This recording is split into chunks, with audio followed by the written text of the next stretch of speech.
ఒకవైపు దేశమంతా నాగశ్విన్ పేరు మారుమోగుతూ ఉంటే టాలీవుడ్ లో మాత్రం హనుమాన్ మూవీ డైరెక్టర్ ప్రశాంత్ వర్మ గురించి మాట్లాడుకుంటున్నారు.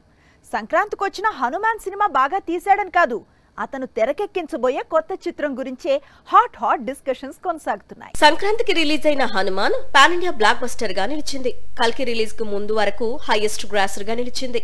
అలాంటి సినిమా దర్శకుడు ఇప్పటి వరకు కొత్త సినిమాను ప్రారంభించకపోవటం ఏంటి?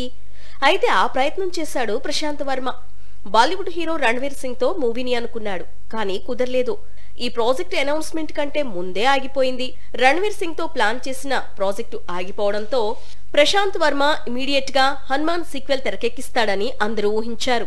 కానీ ప్రశాంత్ వర్మ ఎవరూ ఊహించని విధంగా నందమూరి మల్టీ స్టారర్ తెరకెక్కించేందుకు సిద్ధమవుతున్నాడట.